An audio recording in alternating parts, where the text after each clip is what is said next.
Hello guys, my name is Super Kenji and I am a big fan of Dragon Ball. Since I was still a mere kid, watching Goku on TV was always an inspiration for me to keep pushing even beyond my limits. Then as I grew older and into my teenage years, Dragon Ball, specifically Goku, has really forged my life. He got me into training calisthenics and then weightlifting. Okay, so in today's video we are going to look at different timeline in Dragon Ball, where vegetation becomes a god of destruction. Without further ado, let's jump right into the story. Vegeta always swore he'd surpass every god in existence, but he never imagined the day would come when the gods themselves would argue over whether he deserved to stand among them. Something was wrong with the universe. Stars weren't just dying, they were being erased. Whole galaxies were turning into smooth black scars, as if someone had dragged an eraser across reality. No souls, no afterlife, just nothing. Even Zeno stopped smiling. The higher you went, the more afraid everyone looked. In a realm outside of time, every god of destruction and their angels gathered in a colossal arena of black stone and shifting light. At the center stood an altar made of pure destructive energy, waiting for whoever would claim it or be wiped out by it. The first name thrown around was obvious: Goku.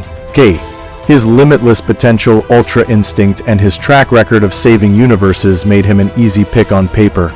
But the Grand Priest watched his history like a reel, sparing Frieza, giving enemies second chances, gambling everything for a better fight. Goku was too pure-hearted, too willing to risk existence on hope. A god of destruction can't afford to hesitate like that. Next came Toppo. He had already embraced destruction once in the Tournament of Power, almost becoming a god of destruction himself. But that experience changed him. After his loss, he walked away from that path, choosing justice and rebuilding over annihilation.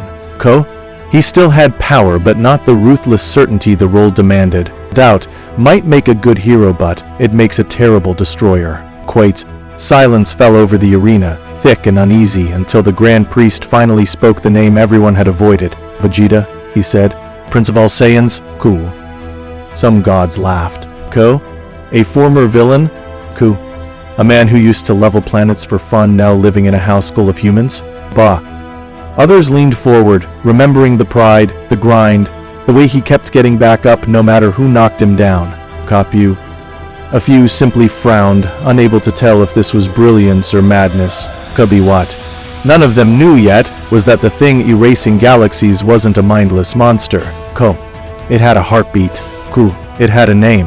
Hidden deep inside that devouring storm, the Grand Priest sensed a familiar kind of Royal Saiyan energy, twisted into something cold and hateful. The pattern was too precise to be random. The truth surfaced in two names. On every record, the monster's fake name was Borota Shadow, working inside the Frieza Force, forgotten by almost everyone. But his real name, buried in the oldest Saiyan logs, was Borota, King Vegeta's lost brother. He had rejected royalty, faked his death, and slipped into Frieza's ranks under that false name. While Planet Vegeta burned, Borock survived in silence, watching gods and tyrants treat his people like disposable tools. Over decades, his rage rotted into something worse. He stole technology, learned forbidden techniques, and slowly turned himself into a walking catastrophe. The mysterious power was Borota's final form, a living storm built from Saiyan hatred and stolen cosmic energy.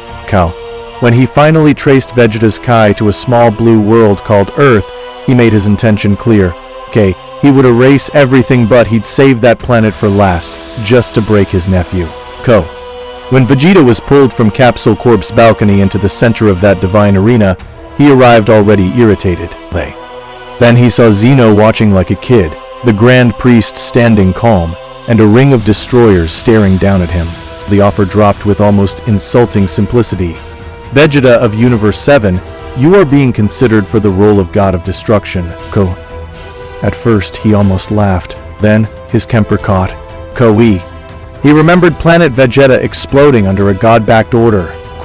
His father's final glare. The years he'd spent as Frieza's pawn told which worlds to destroy and when. Now the same kind of beings wanted him as their new executioner. Let me get this straight, he said, aura starting to crackle. The ones who stood by while my planet was wiped out. Want me to wear their title? Kai C. Spiked. Purple sparks crawling over the floor. No. I've been a weapon before.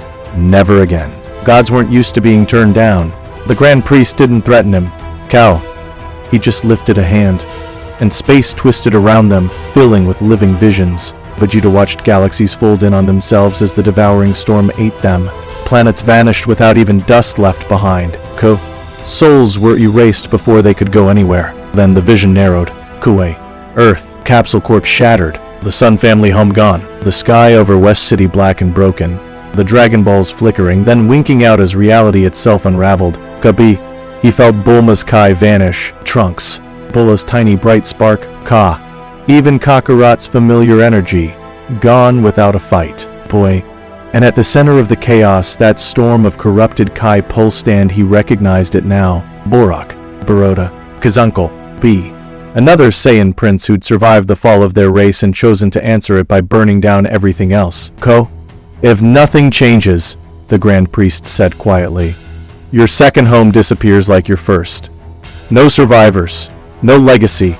No one left to even say the word Saiyan. Vegeta's fists shook. Not from fear, from a rage that had nowhere to go. The choice made him sick. Will you accept power from the same ladder that once kicked his people off, or watch that ladder get pulled out from under Earth too? But behind all the fury was one hard truth. He couldn't watch another world tied to his name die while he stood there powerless. Fine, he growled. Take it. But I'm not doing this for you. I'm doing it to end him. And if any of you try to use me the way you used Frieza, his aura flared dark and heavy. You'll find out exactly how far past gods a Saiyan can go. The ritual arena looked like the skeleton of a star, a round platform hanging over a sea of raw energy, symbols glowing faintly under the surface. Thrones for every destroyer formed a ring of pressure around him. Angels stood behind them, unreadable. Vegeta walked to the center alone, already in Ultra Ego tall purple hair, eyes sharp and cold, aura raging like a contained explosion. Whispers followed him. Saiyan. Unstable. He has a family now. He'll hesitate. He won't hesitate enough. He's too proud. BEERUS didn't whisper. He watched with a faint, crooked grin. He'd seen this man broken and rebuilt so many times he'd lost count. He'd seen him kneel, beg, scream, and still come back stronger. If anyone could drag destruction down to his level and bend it, BEERUS knew it was Vegeta. The Grand Priest raised his staff. Orbs of Hakai energy, shards of power taken from every destroyer, rose into a circle around Vegeta. This power does not sit quietly, the Grand Priest said. KAT devours. You will either tame it or be erased. The orbs slammed into him. They didn't just crush his body. They dug into his memories. He saw Planet Vegeta burn. He heard his father's voice one last time. He felt the humiliation of serving as Frieza's blunt instrument. He relived Namaki, Earth, every loss and every narrow victory. Then Bulma's face. Trunks' small hands. Bulla's laughter. Kakarot's hand reaching out to pull him from the dirt. The Hakai tried to grind all that down, to strip him to something empty and obedient. Vegeta exploded. Ultra Ego roared, not with mindless fury this time, but with refusal. He would not forget who he was. If he carried this power, it would carry everything he'd lived through with it. He forced his aura outward, colliding with the orbs, swallowing them one by one and twisting them into his own flame. The platform cracked. Space warped around him. When the light faded, he hovered above the altar, breathing hard. His eyes were blank and glowing now. His aura a deeper, heavier violet threaded with black, like a star on the edge of collapse but under control. He endured, the Grand Priest said simply. Some gods turned away, still unconvinced. BEERUS actually stood, for once not even pretending to be bored. Welcome to the job, Vegeta, he murmured. Try not to erase everything on your first day. From the swirling energy below, a second figure rose a calm, radiant presence that felt like a sunrise after a sleepless night. Not Saiyan, not human, just life, gentle but unshakable. This will be your counterpart, the Grand Priest explained. A god of life bound to you. When you destroy, they will feel it. When you spare, they will carry the weight. If one of you dies, so does the other. Universe 7 stands or falls on the two of you together. The life god looked at Vegeta with quiet, almost sorrowful eyes. Ko? He stared back, unblinking. Good, he said at last. Ko, someone has to keep track of what I break. Ko. Everyone expected some kneeling oath after that. Ko. Instead, Vegeta crossed his arms. Ko. I've got my own conditions, he said. The air bristled. Ko. Angels tightened their grips on their staffs, but the Grand Priest gestured for silence. Kai. I'm not Frieza, Vegeta went on. Ko. I'm not some toy you wind up and point at a planet. I won't erase worlds because someone rich is nervous or bored. You wanted a destroyer who knows what your decisions do to people on the ground? You've got him now. Ka? He lifted his chin and met Zeno's gaze head-on. P.I. I decide what threatens Universe 7. Not a bored god, not a scared noble, not some old grudge. If you don't like it, erase me yourselves. The pause that followed felt long enough to crack time. Then, Zeno clapped his tiny hands, delighted. Cow. He talks funny, Zeno said. Go. I like him. The Grand Priest's smile was small but real. Then it is settled. Vegeta, Prince of all Saiyans, is now the god of destruction of Universe 7. Ka. Not long after, the devouring storm reached the edge of his universe. Vegeta went alone to meet it. No entourage. Kabi. No witnesses except the gods watching from far above, and the life god linked to his spirit, Podi. Out in the dark, the storm folded in on itself, shaping into a towering figure with scarred armor, hollow eyes, and an aura that bent light itself. Borock, Vegeta said. The figure smirked. No, not anymore. The name is Borota. Your uncle. The one smart enough to survive while our proud king knelt and died. They floated above the border of Universe 7, the void around them twitching with power. Below and far away, Earth was a tiny blue speck. Ko. So, Borota sneered, they made you their dog. First, they erased our world, now they hand you the leash. I didn't take this power for them, Vegeta answered, aura surging higher. Ka. I took it to end you. Their fight didn't feel like a heroic showdown. K. It felt like a family argument with the universe caught in the crossfire. Ko.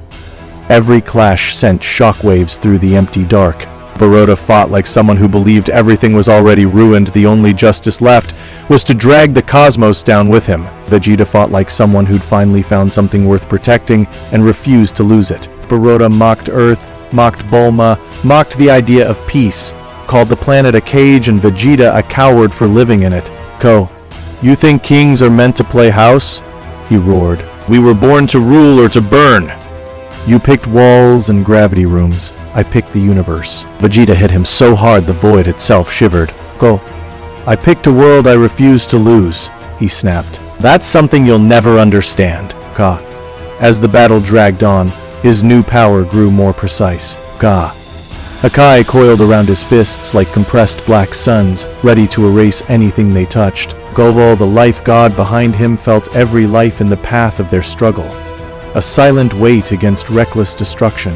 Quote, in the end, Borota wasn't beaten by godhood. Ko. He was beaten by the one thing he threw away, the ability to care about anything but his own pain. Vegeta cornered him above the faint glow of distant stars. Both were battered, armor cracked, auras ragged. Ko, you could have been our king, Borota spat. Koka, you could have made them pay.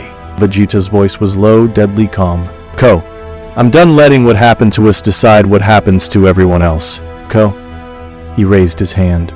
Kobonkai energy gathered in his palm, dense, silent, absolute. This ends with me, he said, not with another world. Hakai. Borota didn't scream.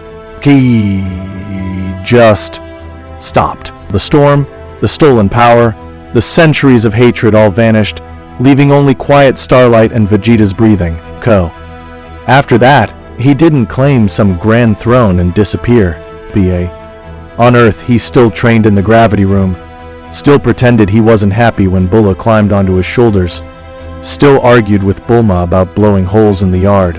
Late at night, he'd hover above the planet, feeling every tiny Kai signature like points of light, knowing that, somewhere out there, People still called him Dad, and Vegeta instead of Lord kept him from slipping into the kind of monster his uncle had become.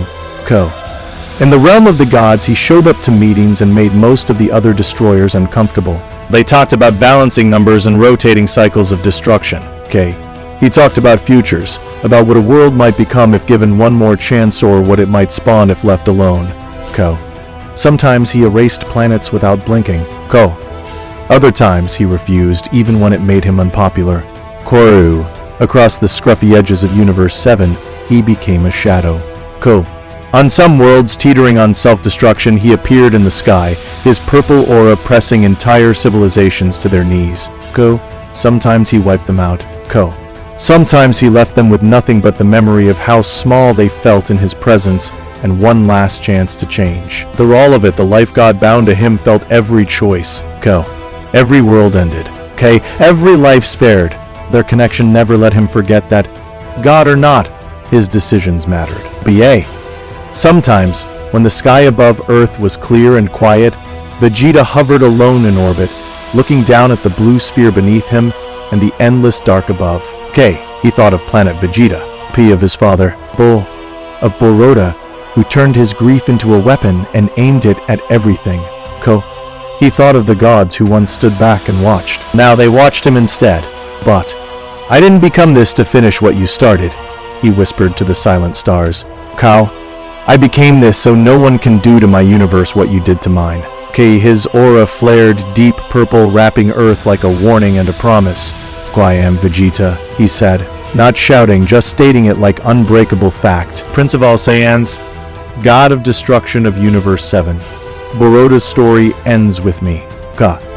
He turned away from the stars and dropped back toward the planet he called home, toward family, training, and the fragile peace that only someone who truly understood loss could protect. This wraps it up for today's short what-if story. Do you think Vegeta did the right thing, or should he have teamed up with his uncle? If you like this video, please make sure to drop a like and subscribe to my channel so you don't miss out on the next story. And before heading out, feel free to suggest new what-if story in the comments below, and we'll see each other in the next story. Bye.